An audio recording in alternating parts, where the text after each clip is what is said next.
Welcome to the second day of BrightonSEO April 2026. We're doing the podcast live again here, and we're joined by the lovely Boluwa, who had a talk yesterday. Please introduce yourself a little bit. Okay. Hi, thank you for having me. My name is Boluwa, and I'm a growth product and performance marketer. I've worked in tech now for 10 years in August, and yesterday I had a very interesting talk about Pinterest. I've been pushing an agenda since September 2025 that Pinterest is not a social media, but it's actually a search engine, so basically SEO. And I pretty much pitched that talk to Brighton in November and got accepted to talk about it. So I'm here to share all about that and answer any questions you might have. Nice topic. Yes. Yes. Thank you. So Pinterest is not a social media. It's not. Okay. It's Why a not? search engine. So when you think about, do you use Pinterest? Yeah, I For did. what? For mood boarding my housing. Yeah, Home renters and stuff. Okay, great. Yeah. So when you think about Pinterest, you don't go to Pinterest the way you go to Instagram. Well, I won't say you use Instagram. Maybe you use Facebook. I don't know. But you go to Facebook or LinkedIn or anywhere else to see your friends, people that you know, thought leaders, what they're talking about, what they're doing. But when you go to Pinterest, you're looking for something specific like a wallpaper, gardening tools, a new paint bucket, aesthetics for how your guest bedroom should look or your bathroom should look. Same way you use Google, right? You go to the search bar and search for something specific. And then Pinterest has an added layer that lets you save those things like, oh, this is what my guest bedroom. So you can create a mood board like guest bedroom 1, guest bedroom 2, main bedroom, things like that. So Pinterest is not social media. It's a catalog of ideas. And even the founder of Pinterest says, oh yeah, Pinterest is a catalog of ideas and a visual search engine and not social media. So yeah. And is there then a certain type of audience? Because I remember from the early days of Pinterest that it was always like, no, Pinterest is only for women and things like this. Did this change over the years? I hear Martijn already saying I recently used this as well. Was actually my girlfriend. But Fair enough. So I think that it's a mix of things, right? There obviously, without a doubt, more women on Pinterest because Pinterest leans heavily towards fashion and beauty. Okay. And you know, women are more in that space. Even the businesses that serve, if you go to a Primark, for example, there are 3 floors of women and then just 1 floor in the basement for men's clothing. Always It's in the just, basement. Yes, it's just always like that, right? So it's leaning more towards women, but men also are on Pinterest because there is home furnishing, home renos, things that also involve like men looking for things. And then there are also men who are into beauty and fashion that collate their looks on Pinterest. So yes, majority, like I say, 60 to 75% is women. And then the rest is men and maybe others that have not either identified or non-binary. Yeah. So Pinterest is more women leaning, to be fair. So if I'm a brand and my potential target audience would be on Pinterest, how would I get started with something like this? Yeah, so I got a lot of these questions yesterday as well. So I've been putting together an article, but the sneak peek is really that the whole point of any channel or anything we do as marketers is to find customers where they are. Yep. So if you have an idea or an inkling that your customers might be on Pinterest, the first thing to do is to go to trends.pinterest.com and see what your category is saying. So Pinterest gives you region. I'll speak about Great Britain and Ireland because, you know, that's where we are. Yeah. If you go there and you go for your categories like fashion, books, tech, gadgets are big on Pinterest as well. People talk about how they're using their iPads, their computers, things like that, depending on your industry. Because it's more than just images as well, right? It's also video. There's videos, there's a lot of ad formats on Pinterest. So there's carousels, there's collages, there are different things. I know the video format is getting popular, but I still love the OG pictures. Yeah. And now there's a lot of pictures with text, so you can actually save them in sequence and things like that. So you get started by going to trends.pinterest.com to actually find what people are looking for and then start from there. So if your customers are even there, is the first questions, which they probably are. Yeah. Maybe they're searching for something different and you can get them through there. Okay. And then I have a topic strategy for my website for the target audience. How can I do that on Pinterest then?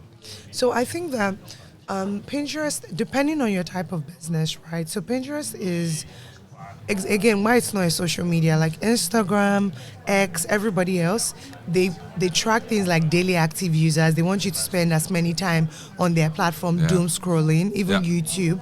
However, Pinterest tries to get you to get out of the platform. So they actually prioritize outbound clicks, like visit this site. So depending on your content or your niche, a lot of bloggers do Pinterest. So they do. Interesting. Yeah, so they do like a snippet of their article on Pinterest, and you can read more on the website. So there's a way for you to do that for your niche, whatever that might be. It just needs to be something that has to be capturing the audience on Pinterest. So it has to be native to the platform. So maybe you do a picture with a lot of text that says, oh, read more here, and people can visit your site. It's not complicated to leave Pinterest like it is to leave Instagram or even TikTok. I don't know if that's clear. Yeah, I think that's clear. Yeah. And is this in some kind of way Pinterest shopping in the future? Like Instagram shopping or... Yeah, Pinterest is big on shopping. So they have under Pinterest trends, Pinterest shopping trends. So they show you, for example, if you go there, the same way you go to Pinterest trends, you go to Pinterest shopping, it will show you some of the things that people are shopping for within your region. So you can go to Australia and see what people are buying. You see the age group of people buying it, and you see some of the other things they're likely to buy, all for free. Pinterest gives so you can this use data. it also as a market research tool. Yes, right? you can use it for market. Pinterest is what was the word? It's vast. It has everything that you need. You just need to know how to use it for your specific business. Yeah.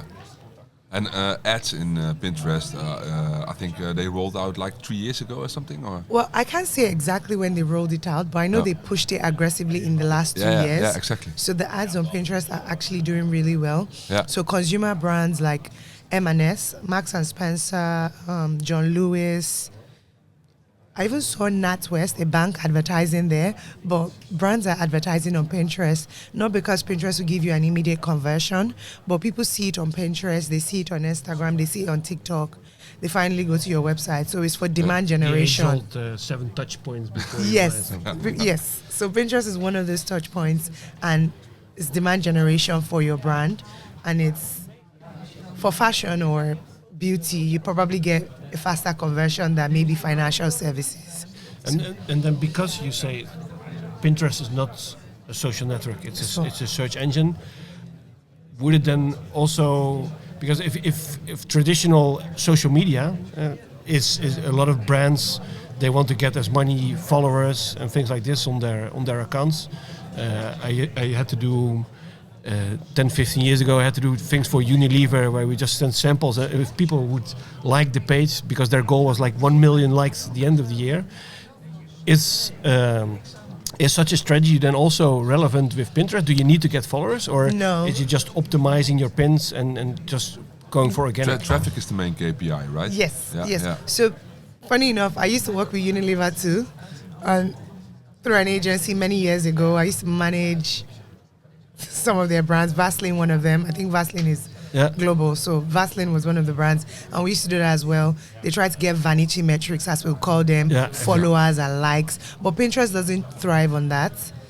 Pinterest is more like SEO, right? It's really organic traffic. discovery. Yeah, it's like discovery, traffic, conversions in the end. So people are seeing, clicking, saving, and buying versus following your page. Like the page I have that I created in September last year that now has 1.4 monthly views. We have 99 followers. It doesn't matter. Oh. So how do you report KPIs to a client then? So for example, I was saying in my talk, one of the checklists and one of the tips I gave is for brands to actually have their own metrics. So do you want traffic? Do you want Pinterest as a traffic partner? Do you want Pinterest as saves? Do you just want to have as many people have your content in their mood boards? But saves almost sounds like Saves. a vanity metric again. Like likes. A lot of people are saving it. But what But does it bring Pinterest up? is different. Okay. We go back to our saves. I don't know if you go back to your saves on Pinterest. It's but more like favorites within a web shop, right? Like a bookmark. Yeah. yeah, I go back to my saves. Me personally, I love Pinterest. I use it every day, regardless. All my nail inspo, I have them saved. I go back every time. check it again, do it. So depending on what your brand is, if you're a fashion brand, you're selling clothing, you want a metric for people to save so that maybe they will come back and they're restyling your pieces. That's one way to think about it. So it could be clicks for them to go out of Pinterest into your website, but it's dependent on what the business wants. Because some brands are still big on visibility. They just want that top of the funnel awareness, and Pinterest is great for that. But Pinterest also does acquisition, and there's potential for Pinterest to come with retention as well. Like those lead generation ads, for example, you have on Facebook? Yes, you can do those lead gen ads or even lead gen organic on Pinterest, depending on the industry, because it depends on your industry. So if you're doing fintech, Pinterest might not be the greatest platform for you. But if you have a fashion brand, which fashion is always going to come up, or travel, you have a travel agent or you're an airline company, you're offering discounts, people are already searching for trips to Italy or Lake Como. Yeah. You have a flight that is for sale. You know those quick Ryanair flights that are like £1 or £15 or something. People might convert quickly. Yeah. I know Kiwi, for example, I see their ads a lot on Pinterest, and I considered buying a ticket, a £15 ticket to Portugal like 2 days ago, but I didn't buy it in the end. But that's the kind of brands that might survive on Pinterest. I was at Lake Como last week. So oh, okay. You see? not via Pinterest. No. But and they do a lot of stuff in the trends section. But do they also report on keywords? Yes. Or web yes. Search oh my God. How do you search for indeed what to start posting? Is there like a keyword research you can do on Pinterest? Yes. Yeah. So Pinterest has two ways to do it. You can go to again trends.pinterest.com, search within your industry. It'll give you all the search queries. But you can also use Pinterest search bar. Pinterest search bar is very great because it has autocomplete. So if you go there and you put up spring, it will show you everything that people are searching for within spring, and you can go further and check for the trends within Pinterest trends and see what exactly people are searching for on that spring and things like that, depending on your category or industry. So Pinterest actually gives you all of that for free versus SEO platforms that you have to pay for. Pinterest does all of that keyword for free. You see it in the trends and the shopping within trends.pinterest.com. Pinterest needs to pay me at this rate, but and as SEOs, we always love our tools, of course. We love our Ahrefs, our SEMrush to do these type of things. Is there also more of instead of using the search bar like I would use Pinterest myself, is there also tooling which will help to do this more structurally? So I think that you can definitely use the same tools.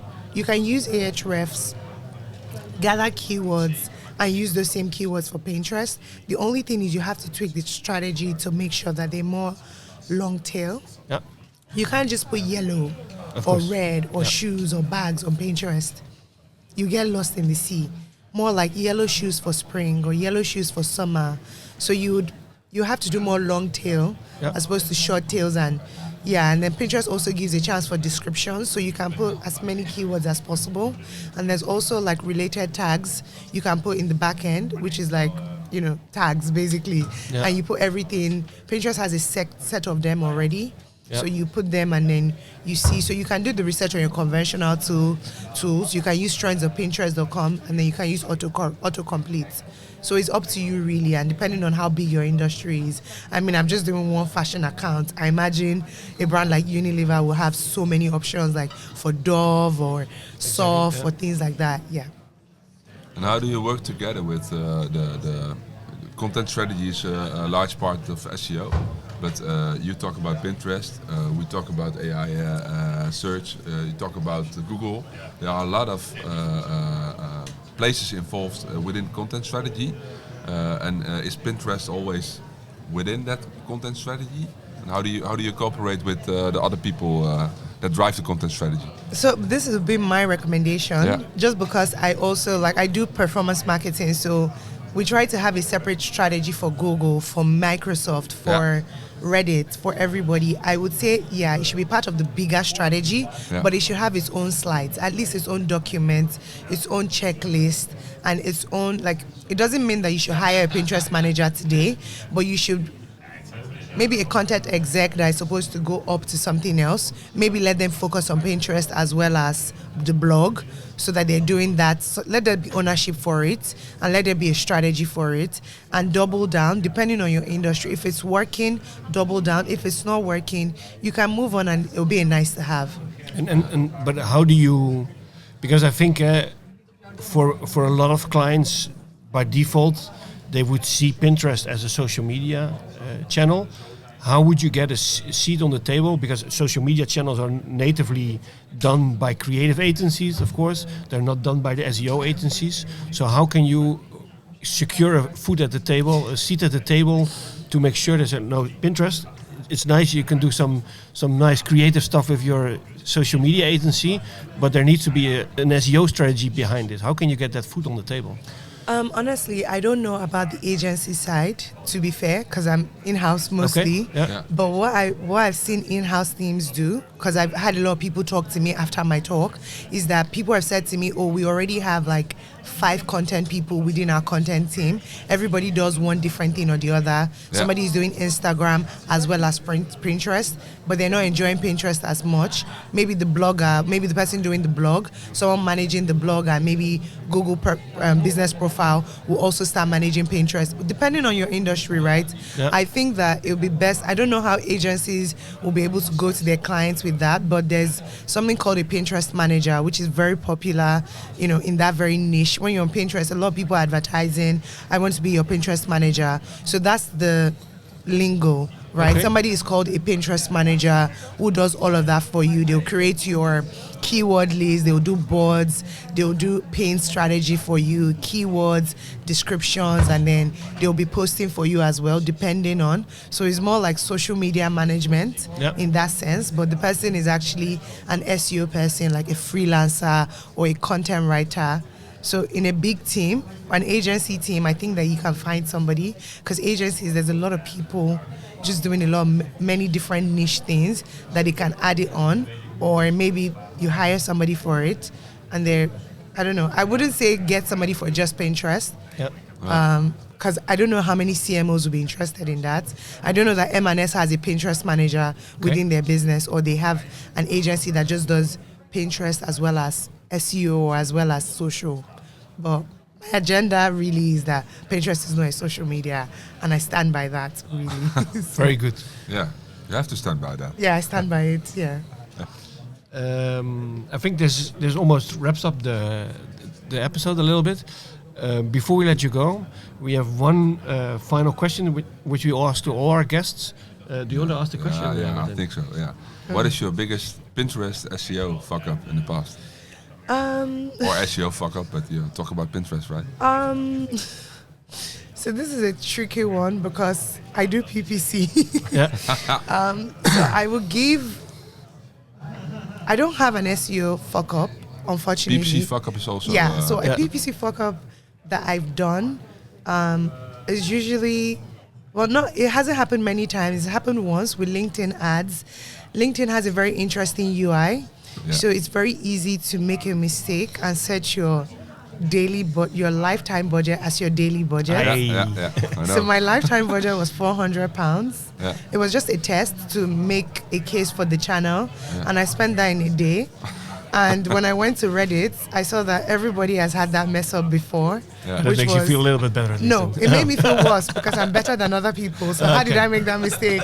But LinkedIn was kind enough to give me a refund because nice. Everybody has the issue. Yes, but that was a big one for me. It was just £400. I actually cried because I was going on holiday in Spain. Oh. So I set up the campaign early in the morning. I was rushing in my mind. I know I didn't make that mistake. I came back from holiday and I saw that we've overspent. So it was £400 a day instead of a lifetime. But they gave me back 50% of the money. So nice. We made peace, and I never did LinkedIn ads again. So. Hey, they have to work on UI. They do. It's bad. Yeah. It's bad. It's the same with the Facebook business. I was about to say trigger warning, changes trigger every warning. week. It's also bad. Meta Business Suite is bad. Yeah. Objectively, everybody hates it. And they've not changed it, and we're still giving them money, and they're about to surpass Google. It's their business model. Yeah. Why make it so bad? It doesn't make sense, but here we are. Okay. Well, thank you so much for being in the podcast. Super time. nice of you to be here. Thank you for having me. And wish you a lovely day. Yeah. Bye. Bye. Bye.